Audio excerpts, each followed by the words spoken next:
ஆறுதல்களால் காயங்கள் ஆறாது, அழுவதனால் எதையும் அடைந்து விட முடியாது, தூறல்களால் பயிர்கள் விளையாது, இந்த தேசத்தை நாசமாக்கிய ஒரே சொல் இலவசம் அப்படின்னு குன்றக்குடி அடிகளார் அவர்கள் சொல்லியிருக்கிறாங்க. இதையே இப்போ சொல்கிறேன் அப்படின்னா, பொதுவாக தமிழ்நாட்டினுடைய அரசியல் போக்கு எப்படின்னா, ஒரு அரசியல் கட்சி ஆட்சிக்கு வர்ற முனைப்பில் இலவச அறிவிப்புகளை விடுவாங்க, இல்லை ஆட்சியை தக்க வைத்துக் கொள்வதற்கு இலவச அறிவிப்புகளை விடுவாங்க. இது பன்னெடுங்காலமாக ஒரு கட்சி தன்னுடைய மதிப்பை தக்க வைத்துக் கொள்வதற்காக, நன்மதிப்பை பெறுவதற்காக அரசியல் கட்சிகள் மாறி மாறி போட்டி போட்டுக்கொண்டு இலவச அறிவிப்புகளையும் வெற்று அறிவிக்கைகளையும் விடுவது என்பது தமிழ்நாட்டினுடைய ஒரு எழுதப்படாத விதி. அப்படித்தான் தேர்தலில் நின்று வெல்ல முடியும் அப்படிங்கிறத இரு கட்சிகளும் நம்புகிறாங்க. அப்படி நடந்தக்கூடிய இந்த வேளையில் ஒரு தனி மனிதனுடைய நன்மதிப்பை தக்க வைத்துக் கொள்வதற்காக இலவச அறிவிப்புகள், அறிவிக்கைகள்ங்கிறது விடப்பட்டிருக்குது. அந்த ட்ரெண்டை, அந்த கலாச்சாரத்தை உருவாக்கியவர் என்பவர் தாவேகா தலைவர் அண்ணன் விஜய் அவர்கள். அண்மையில் விஜய் அவர்களுக்கும் விஜயனுடைய மனைவி சங்கீதா அவர்களுக்கும் இருக்கக்கூடிய அந்த கருத்து முரண்பாடு, அவங்க இல்லற வாழ்க்கை இல்லாத அளவுக்கான விவாகரத்து கோரி சங்கீதா அவர்கள் நீதிமன்ற வாசலை நாடி இருக்கிறாங்க அப்படிங்கிறது நம்ம அனைவருக்கும் தெரியும். அதனால் வெறுப்படைஞ்ச விஜயுடைய ரசிகைகளே விஜயை கண்ணா பின்னான்னு சாடுறாங்க, சின்ன பின்னமாக்கிட்டாங்க அப்படின்னு சொல்கிற அளவுக்கு சமூக வலைதளங்களில் விஜயோடைய இமேஜுங்கிறது சரிஞ்சிட்டு வருது. இதை நல்லா தெரிஞ்சுக்கிட்ட விஜய், இழந்த இமேஜை மீக்கிறேன்டா, நான் எப்படியாவது மறுபடியும் தூக்குறேன்டா அப்படின்ட்டு தனக்குத்தானே பஞ்சடலாக பேசிக்கிட்டு, இதுவரை 2 ஆண்டுகளில் இதுவரை அவர் கட்சி கொண்டாடாத ஒரு மகளிர் தின விழாவை ஏற்பாடு செஞ்சு மகளிர் இருக்கக்கூடிய எல்லாரையும் கூப்பிட்டு இலவச அறிவிக்கைகளாக விட்டுருக்கிறார். சகட்டுமேனிக்கு நான் அதை செய்வேன், இதை செய்வேன், எல்லாமே செய்வேன் அப்படிங்கிற மாதிரி எல்லா அறிவிப்புகளையும் அவர் விட்டார். அண்ணன் சீருங்கிறாரு, தாய்மாமன் சீருங்கிறாரு, நான் அப்படி பார்ப்பேங்கிறாரு, இப்படி பார்ப்பேங்கிறாரு, எல்லா விதமான அறிவிப்புகளையும் அவர் விட்டுட்டார். அப்போ நம்ம என்ன கேட்குறோம்னா, இந்த அவர் தனிப்பட்ட வாழ்க்கைக்குள்ளே நம்ம போக விரும்பலை. அவருடைய இமேஜுங்கிறது சரிஞ்சிருக்குது, அது குற்றமற்றவர் அப்படின்னு விஜயை பற்றி சொல்ல முடியாது. அது அப்படிப்பட்ட எந்த விதமான தகுதியோ எந்த விதமான உண்மை நிலைமையோ விஜயோட தரப்பில் இல்லை அப்படிங்கிறது இங்கே எல்லாருக்கும் தெரியுது. ஆனால் தனிப்பட்ட அவருடைய வாழ்க்கைக்கு போக விரும்பலை. ஆனால் தனிப்பட்ட அவருடைய பிம்பம் சரிஞ்சிடக்கூடாதுங்கிறதுக்காக அரசியல் கட்சியின் தலைவராக இருக்கக்கூடிய அண்ணன் விஜய் அவர்கள் இலவச அறிவிப்புகள்னு விட்டாங்கல்ல, அந்த இலவச அறிவிப்புகளை பற்றியும் இன்னைக்கு அவர் பேசிய அந்த பேச்சை பற்றி தான் நம்ம முழுசாக பார்க்க போகிறோம்.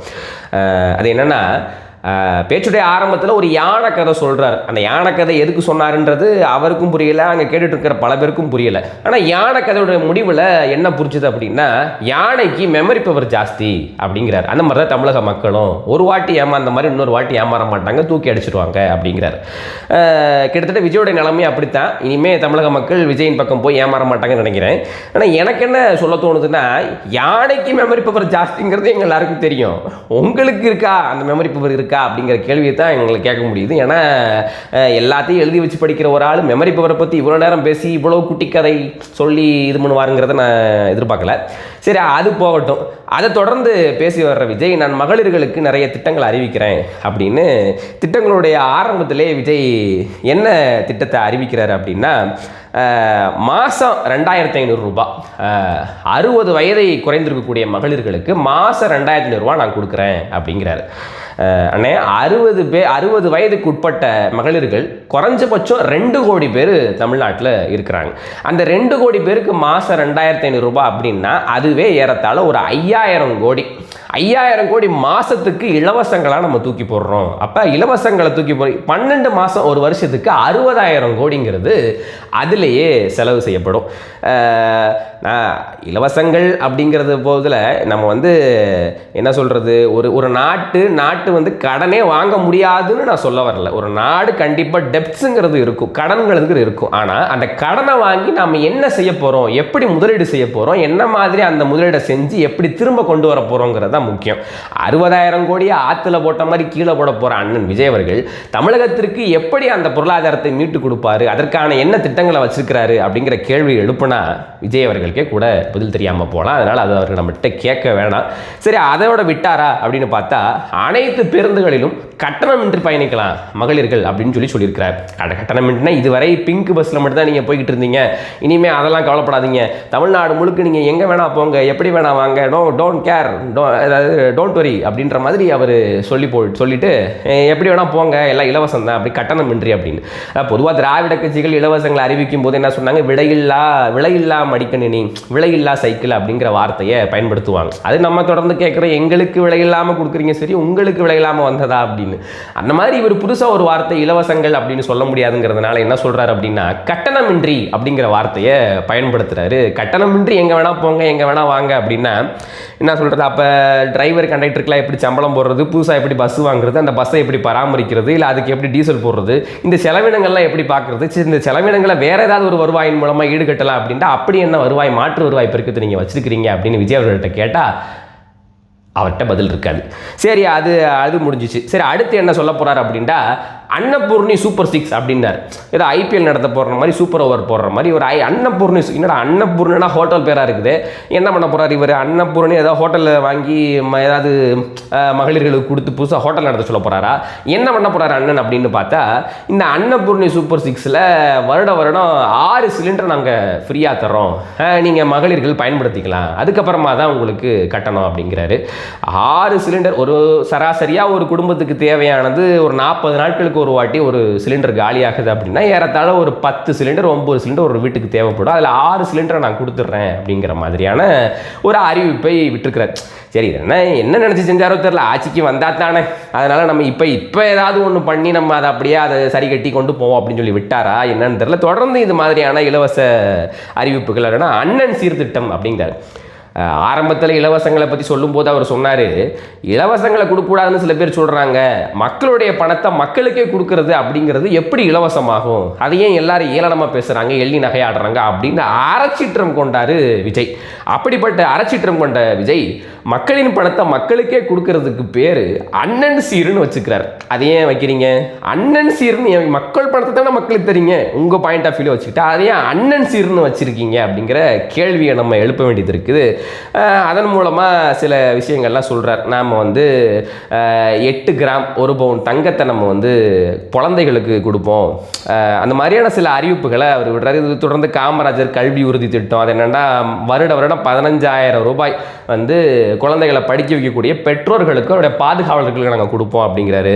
அதை தொடர்ந்து நிறைய அறிவிப்புகள் நம்ம கேட்க வேண்டியது இருக்குது. என்னென்னா இவ்வளவு அறிவிப்புகள் கொடுக்கக்கூடிய இது எப்படி ஒரு நாட்டினுடைய பொருளாதாரம், அதோடைய பட்ஜெட் என்ன தான் செய்ய முடியும், ஒரு நாட்டினுடைய கவர்னன்ஸு ஒரு அளவுக்கு தான் இலவசங்களே போட முடியும்.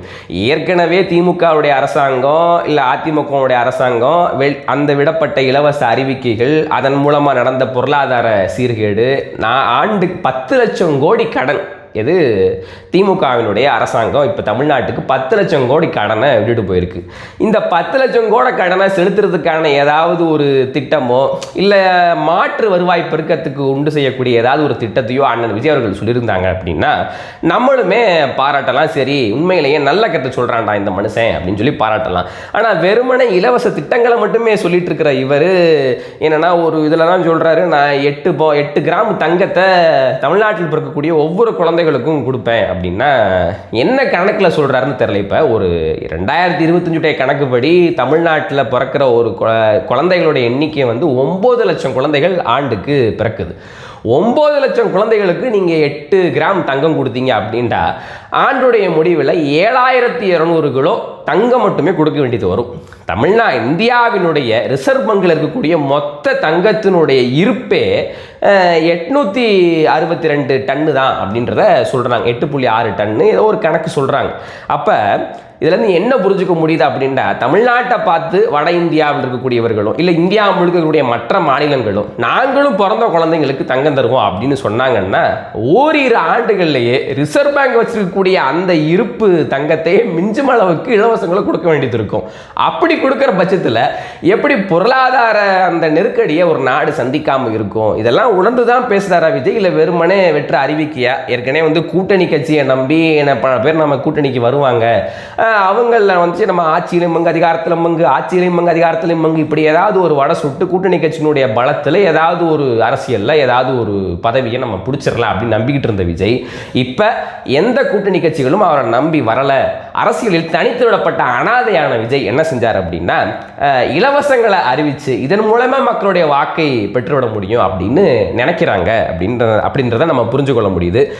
அது இல்லாமல் நிறைய இந்த தாய் மாமன் தங்க முதல திட்டம் இப்போ நான் சொன்னது, அதுக்கப்புறம் பெண்கள் பாதுகாப்பை உறுதி செய்ய ராணி வீரநாச்சியார் படை, அதாவது மக்களோட மக்களாகவே இருந்து அவங்க வந்து பெண்களை வந்து பாதுகாப்பாங்க. இதெல்லாம் நாம் தமிழர் கட்சி சீமானவர்கள் ஏற்கனவே சொன்னது தான். சரி, அதில் ஒரு வேறு வடிவத்தில் இவர் சொல்கிறாருன்றதை வச்சுக்கலாம். பெண்களுக்கான வழக்குகளை விசாரிக்க அஞ்சலை அம்மாள் அதிவிரைவு தொடர்வண்டி இல்லை, அதிவிரைவுன்னு படித்தோடனே நான் தொடர்வண்டின்னு படிச்சுட்டேன், அப்படி இல்லை, அஞ்சலை அம்மாள் அதிவிரைவு நீதிமன்றங்கள் அமைக்கப்படும் அப்படிங்கிறாரு.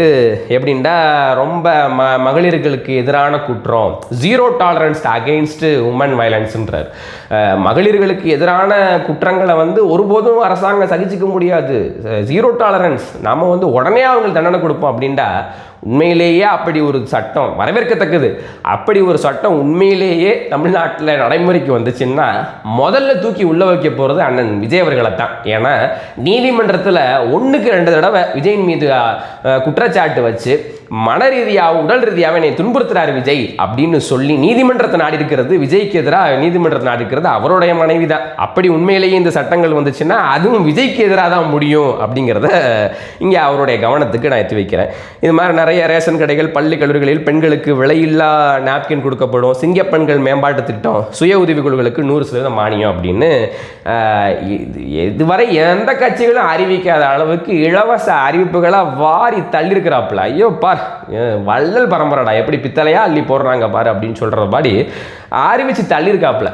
நான் என்ன சொல்கிறேன் அப்படின்னா, இதுவரை மகளிர் தினம் கொண்டாடாத ஒரு ஆள் வந்து மகளிர் தினத்தை கொண்டாடுறாரு, இழந்ததனுடைய நன்மதிப்பை பெறணும் அப்படிங்கிறதுக்காக இந்த மாதிரியான இலவச அறிவிக்கைகள்லாம் விடுறாரு. அப்போ ஒருத்தர் நம்புறாரு மகளிரிடத்தில் நன்மதிப்பை பெறதுக்கு குறைஞ்சபட்சம் நான் டாஸ்மாகை மூடுவேன், டாஸ்மாகை மூடி உங்களுடைய குடும்பத்தினுடைய வாழ்க்கையில் நான் விளக்கேற்றி வைப்பேன், உங்களுடைய கணவன்மார்கள் குடிச்சு சாகிறத நான் தடுப்பேன் அப்படின்னு சொல்லாதவர், அப்படி சொன்னாவது நான் வந்து பெண்களுக்காக ஆதரவாக இருக்கேன், பெண்களுக்கான அரசாங்கத்தை நடத்துகிறேன்றது சொல்லலாம். குறைஞ்சபட்சம் மக்களுடைய எல்லா பெண்களுடைய அதிகபட்ச கோரிக்கை, குறைஞ்சபட்ச கோரிக்கைங்கிறது நம்ம டாஸ்மாகை மூடுங்கிறவங்க தான். இப்போ நான் வேடசுந்தர வேட்பாளராக இருக்கக்கூடிய நான் கூட நிறைய சந்தைகளில் பொது இடங்களில் போய் இப்போ தாய்மார்கள்ட்ட நான் வந்து துண்டறிக்கை கொடுத்து வாக்கு சேகரிக்கும் போது அவங்க எங்கிட்ட சொல்கிறது, நீங்கள் டாஸ்மாகை மூடிடுவீங்களா, அப்படி மூடினா கண்டிப்பாக நான் உங்களுக்கே வாக்கு செலுத்துகிறேன் அப்படின்னு. ஆனால் அதை சொல்லாத விஜய் இந்த மாதிரி இலவச அறிவிப்புகளை அவர் விட்டு இதன் மூலமாக மகளிருடைய வாக்கு பெற்றுடலாம், அவங்க மேலே அவங்க மனசில் ஒரு நன்மதிப்பையும் பெற்றுடலாம் அப்படின்னு நாடுறாருன்னா எப்படி நம்மளுடைய வீட்டு தாய்மார்களையும் அக்காமார்களையும் தங்கைமார்களையும் அவர் மனசில் என்னவா மதிப்பிட்டிருக்காரு அப்படிங்கிறத தான் நம்ம இப்போ பேச வேண்டியது இருக்குது. குறைஞ்சபட்சம் அங்கே இருக்கக்கூடிய சில அக்கா தங்கைகளாவது அதெல்லாம் யோசித்து விஜய்ங்கிறவருடைய கொடூர மனநிலையை யோசித்து அவரை காட்டுத்தனமாக விமர்சித்து அந்த கட்சியிலிருந்து நம்ம அவங்க வெளியில் வந்திருக்கிறாங்க. இன்னைக்கு சோசியல் மீடியாவுடைய இன்ஃப்ளூயன்ஸாக இருக்கக்கூடிய பலரும் கூட விஜயை விமர்சித்து அவர் இவ்வளவு மோசமாக இருப்பார்னு நான் நினைக்கல, இனிமே முட்டு கொடுக்க முடியாது ராயப்பா அப்படின்னு சொல்லி அதை விட்டு நகர்றதை நம்ம பார்க்க முடியுது.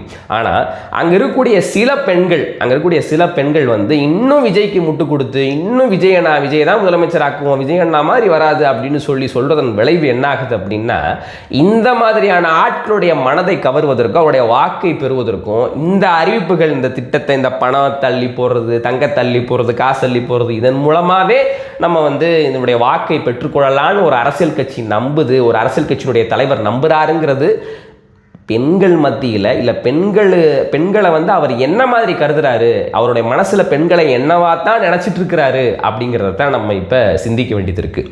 சரி, அது போகட்டும். அதோட சேர்த்து தன்னுடைய தனிப்பட்ட விமர்சனங்களுக்கு மேடையில் பதில் கூற வந்த விஜய் என்ன சொல்கிறார் அப்படின்னா, அது அவ்வளவு ஒர்த் இல்லை, நீங்கள் அதெல்லாம் அதுக்காக நீங்கள் போராடிட்டு இருக்காதீங்க, அதை நான் பார்த்துக்கிறேன் அப்படின்னு.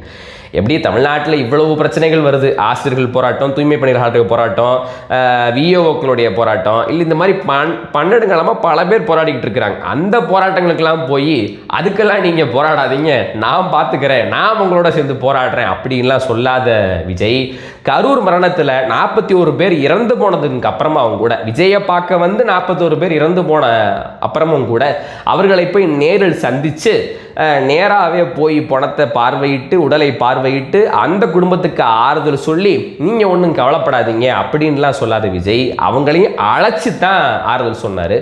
ஜனநாயகன் படத்தினுக்கு வந்து அந்த சோதனைகள் இன்னும் அந்த படங்கள் வெளிவராமல் இருக்கிறது, அது அவருடைய பிரச்சனை, அதுவும் எல்லாருக்கும் தெரிஞ்சது தான். அந்த பிரச்சனைலாம் அவ்வளோ ஒர்த்து இல்லை, நான் எப்படி லெஃப்ட் ஹேண்டில் டீல் பண்ணுறேன்னு பாருங்க அப்படின்னு சொல்லாத விஜய், சிபிஐடைய விசாரணைக்கு சென்று வந்த விஜய், சிபிஐ விசாரணைலாம் அவ்வளோ ஒர்த்து இல்லை ப்ரோ, அதெல்லாம் சும்மா அங்காளி பங்காளி மாதிரி நாங்கள் பேசிக்கிட்டு இருந்தோம், நாங்களாம் வெறும் ஃப்ரெண்ட்ஸ் ஆகிட்டோம், அப்படி தான் பேசிக்கிட்டு இருந்தோம் அப்படின்னு சொல்லாத விஜய், இன்னைக்கு அவருடைய மனைவி அவர் மீது இத்தனை வருடங்கள் 30 ஆண்டுகளாக அவர் கூட வாழ்ந்த மனைவி அவர் மீது வைத்திருக்கக்கூடிய அந்த நியாயமான குற்றச்சாட்டுகள், அவருடைய குற்றச்சாட்டுகள் இன்னைக்கு 2வது முறையும் வச்சிருக்கிறாங்க. அந்த குற்றச்சாட்டுகளையும் படித்தாலே அதில் அவருடைய உண்மைத்தன்மை எவ்வளவு இருக்குது, எப்படிப்பட்ட மன ரீதியான தாக்குதல்களுக்கெல்லாம் விஜயுடைய மனைவி அவர்கள் உண்டாயிருக்கிறாங்க அப்படிங்கிறத நம்ம புரிஞ்சுக்க முடியுது. ஆனால் அந்த மனைவியும் காயப்படுத்தணும், அவருடைய குடும்பத்தையே காயப்படுத்தணும், அவருடைய மனைவி மக்களையே காயப்படுத்தணும், இல்லை அவருடைய நம்ம ஒரு பொருட்டாவே மதிக்க தேவையில்லை அப்படின்னு பொது வெளியில் அவ்வளோ ஒர்த்து இல்லை ப்ரோ, இவ்வளோ நாள் தன்னை நம்பி கணவனாக ஏற்றுக்கொண்டு தான் தந்தையாக ஏற்றுக்கொண்டு வாழ்ந்த ஒரு குடும்பத்தையே ஒர்த்து இல்லை ப்ரோ அப்படின்னு சொல்கிற அளவுக்கு விஜயுடைய மனநிலை அவ்வளவு குரூர மனநிலையாக இருக்குது. பொது வெளியில் அவங்கள வெறுப்பேற்றுறதுக்கான இல்லை ஒரு போல்டாக அதை பார்க்குறவன் சொல்கிறான் இது போல்டான மூவ், இது ரொம்ப ஸ்ட்ராங்கான மூவ்ங்கிறான். அப்படிலாம் ஸ்ட்ராங்கான மூவெலாம் செஞ்சுருந்தா அவர் இதை தவிர்த்து வேறு அரசியல் ரீதியான போல்டான மூவ், ஸ்ட்ராங்கான மூவ், இப்போ கரூர் மரணத்தை போய் நேரடியாக பார்த்துருக்கலாம், பரந்தூர் விமான நிலைய பிரச்சனையில் அந்த நேரம் தீர்வு வாங்கி கொடுத்துருக்கலாம், அந்த விவசாயிகள்லாம் அழைச்சிட்டு நேரம் ஆளுநர் மாதிரி போய் நான் முற்றுகையிடுவேன்டா, நான் எப்படி போல்டாக மூவ் பண்ணுறேன் பாருன்னு சொல்லி அதெல்லாம் செஞ்சுருக்கலாம். இல்லை நான் கூட்டணிக்கே போக மாட்டேன், என் கூட யாரும் கூட்டணி வந்தாலும் சேர்த்துக்க மாட்டேன், போல்டான மூவ் நான் தனித்து தான் நிற்பேன்னு எப்போவோ சொல்லியிருக்கலாம்.